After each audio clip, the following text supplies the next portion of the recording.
नमस्कार, आप देख रहे हैं दैनिक जागरण और मैं हूं आपके साथ दिशा बिष्टगौर। आज के क्राइम एपिसोड में मैं आपको 4 ऐसी वारदात बताने जा रही हूं जिनके बारे में सुनकर आपको रिश्तों से भरोसा उठ जाएगा। ओडिशा में एक मां ने अपने 5 दिन की बेटी को मार दिया, वो भी सिर्फ इसलिए क्योंकि घर में सब चाहते थे कि बेटा हो। दिल्ली में एक मां ने अपने 2 छोटे छोटे बच्चों को मारकर खुद भी अपनी जान दे दी। वहीं उत्तर प्रदेश के इटावा में प्रेमी के चक्कर में एक बहन ने अपनी 2 मासूम बहनों को मार दिया। गाजियाबाद में चचेरे मामा ने अपनी भांजी के साथ पहले तो दुष्कर्म किया और फिर बाद में उसकी हत्या कर दी। माँ शब्द दुनिया के सभी प्यार, स्नेह और निस्वार्थता से भरा हुआ है। दुनिया का सबसे अनोखा रिश्ता माँ और उसके बच्चे का होता है। माँ की कोई तुलना नहीं है, वो सभी भावनाओं, सभी रिश्तों से ऊपर है। लेकिन इस शब्द का अर्थ तब बदल जाता है जब माँ खुद ही बच्चे को मार देती है। ये घटना है ओडिशा के जाजपुर जिले की, जहां एक महिला ने अपने 5 दिन की बच्ची की कथित तौर पर गला दबाकर हत्या कर दी। बताया जा रहा है कि इस महिला ने एक बच्ची को जन्म दिया, लेकिन पहले से एक लड़की थी घर पर। परिवार बेटे की उम्मीद कर रहा था। ऐसे में लड़की पैदा होने पर हर कोई दुखी हो गया। पति का मन उदास हो गया। 9 अक्टूबर को पत्नी ने बच्ची की नाक दबाकर हत्या कर दी। बाद में बच्ची को घर में ही सुला दिया। बच्ची के ना खाने और ना रोने के कारण परिवार को शक हुआ। बच्ची को ये सोचकर अस्पताल ले जाया गया कि उसका स्वास्थ्य ठीक नहीं है। अस्पताल में डॉक्टर ने बच्ची को मृत घोषित कर दिया। बच्ची की मौत को लेकर परिवार और पड़ोसियों को बच्ची की मां पर शक हुआ। पुलिस मौके पर पहुंची और बच्ची की मौत को लेकर महिला से पूछताछ की। महिला ने बाद में अपनी बेटी की हत्या करने की बात कबूल कर ली। पुलिस ने उसे गिरफ्तार कर लिया। वहीं क्षेत्र के लोगों ने इस तरह की घटना की निंदा की।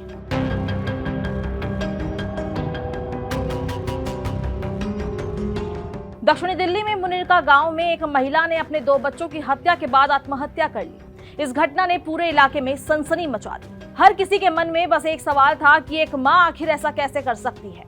इस महिला का नाम वर्षा था।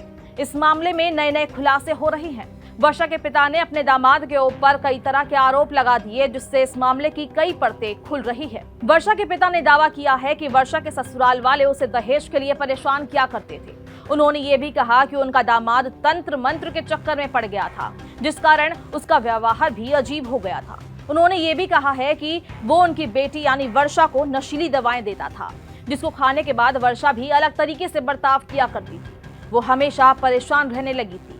उनका कहना है कि ये सभी बातें वर्षा ने उन्हें खुद बताई है। वर्षा के पिता ने बताया कि उनकी वर्षा से बात ये घटना होने के 1 दिन पहले हुई थी और ये बिल्कुल भी उन्हें नहीं लग रहा था कि वर्षा इतना बड़ा कदम उठा सकती है।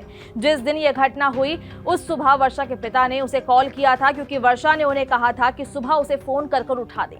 लेकिन सुबह जब कॉल की तो उसका फोन किसी अनजान शख्स ने उठाया और बताया कि ये फोन घर के बाहर पड़ा है और घर में कुंडी लगी हुई है। आपको बता दें कि वर्षा का पति नारकोटिक्स कंट्रोल ब्यूरो में है और वर्षा के पिता का कहना है कि वो कुछ भी कर सकता है। वर्षा के पिता पुलिस से सही जांच और इसे निष्पक्ष तरीके से करने की मांग कर रहे हैं। जानकारी के मुताबिक वर्षा की शादी 5 साल पहले हुई थी। इस मामले में लगातार पुलिस सीसीटीवी फुटेज खंगाल रही है और मामले की पड़ताल में लगी है।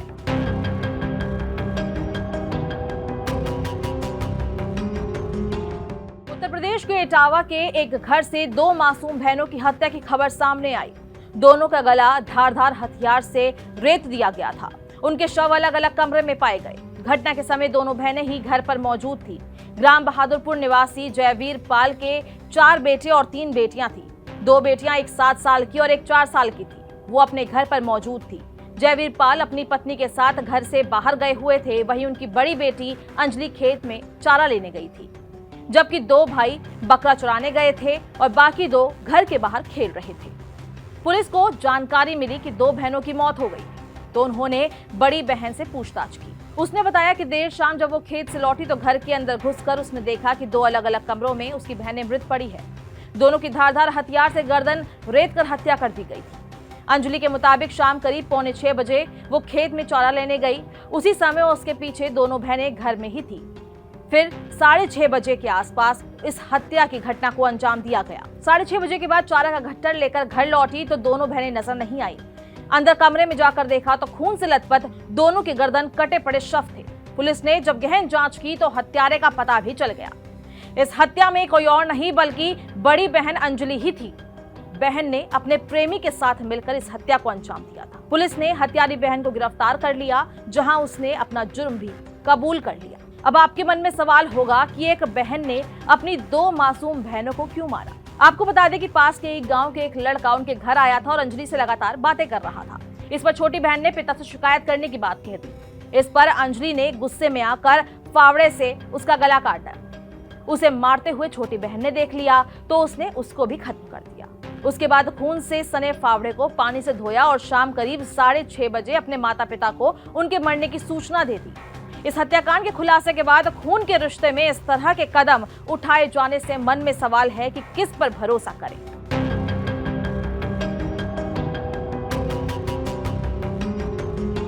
गाजियाबाद में एक चचेरे मामा ने अपनी भांजी को काजू बादाम खिलाने के बहाने कमरे में बुलाया और अश्लील हरकत की। कहा कि किसी को बताना मत। जब मासूम ने रोते हुए कहा कि मैं मम्मी को बताऊंगी, तो इतना सुनते ही उसने मासूम का मुंह और नाक दबा दिया और जब बच्ची ने दम तोड़ा तो उसे कमरे में छोड़कर चला गया। रात को जब सोने के समय मासूम नहीं मिली तो सब उसे ढूंढने लगे। बच्ची की तलाश होते देख आरोपित अपने कमरे में गया और शव लेकर छत के रास्ते बच्ची के मामा की छत पर पहुंचा और मुर्गी पालने वाले कमरे में शव रखकर उसके ऊपर लोहे की जाली रख दी और नीचे आ गया। नीचे परिवार वालों के साथ बच्ची को ढूंढने का नाटक करने लगा। इसी बीच घर के एक शख्स को छत पर बच्ची का शव मिला। उन्हें लगा कि शायद बच्ची बेहोश हो गई है। जब बच्ची को अस्पताल लेकर गए तो डॉक्टर ने बताया कि बच्ची मर गई है।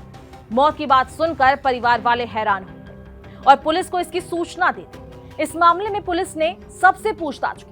पुलिस ने सभी से अलग अलग सवाल किए। बच्ची के मामा ने बताया कि छत पर उन्होंने आरोपित को देखा था। मौसी ने कहा कि बच्ची के पैरों में चप्पल नहीं थी। तुरंत पुलिस पहुंची और दोनों घरों की छानबीन की तो आरोपित के कमरे से बच्ची की चप्पल बरामद हुई। उसे तुरंत हिरासत में लिया गया और पूछताछ की तो आरोपित ने अश्लील हरकत करने और बच्ची द्वारा परिवार वालों को इसके बारे में जानकारी देने की बात कबूल कर ली और बताया कि इसके बाद उसने बच्ची की हत्या कर दी। पुलिस के सामने आरोपित ने कहा, मेरे दिमाग में शैतान घुस गया था। कुछ समझ नहीं आया क्या गलत है क्या सही। तब समझ नहीं आया था क्या कर रहा हूं, लेकिन अब समझ आ रहा है कि मैंने बहुत गलत किया है। अपने अपराध को बयान करने के बाद आरोपी ने फिर कुछ नहीं बोला। पुलिस जांच में पता चला कि इस घिनौने कृत्य की शुरुआत आरोपित के पॉर्न वीडियो देखने से हुई, जैसे कि पुलिस की छानबीन में सामने आया है। उसका मोबाइल को खंगाला गया तो उसमें कई अश्लील वीडियो दिखाई दी। इससे पता चला कि आरोपित अश्लील वीडियो देखता था। इस घटना को अंजाम देने से पहले वो अपने घर में अकेले ये वीडियो देख रहा था। इसके बाद वो बच्ची के पास गया और उसे मामा के घर से बुलाकर काजू बादाम खिलाने का लालच दिया और अपने कमरे में ले गया। रिश्तों को भुलाकर खुद को मामा बुलाने वाली मासूम से न सिर्फ गलत काम किया बल्कि मुंह दबाकर उसकी आवाज को हमेशा के लिए शांत कर दिया ताकि उसकी इस शर्मनाक हरकत के बारे में दूसरों को पता ना चल सके। मगर अपने मंसूबों में वो कामयाब नहीं हो पाया। बच्ची का शव उसकी नापाक हरकत की गवाही साफ दे रहा था। तेजी से बदलते समाज में बच्चों को यौन शोषण से बचाना बड़ी चुनौती बनता जा रहा है। इसलिए बच्चों को सही गलत के बारे में ढंग से बताना जरूरी हो गया है। बच्चों से होने वाली ऐसी अधिकांश घटनाओं में करीबी ही सामने आते हैं, चाहे वो पड़ोसी हो, शिक्षक हो, रिश्तेदार या माता पिता का दोस्त। मनोचिकित्सक का कहना है कि बच्चों को रिश्तेदारों में जाने से तो नहीं रोक सकते, शिक्षा नीति में भी ये प्रावधान किया जा रहा है कि उन्हें गुड टच और बैड टच की पहचान कराई जा सके। माता पिता उनकी बात सही तरीके से सुने और क्या बता रहे हैं इसे लेकर भी वो स्पष्ट रहें। इस वीडियो में बस इतना ही। इसको लाइक और शेयर करें।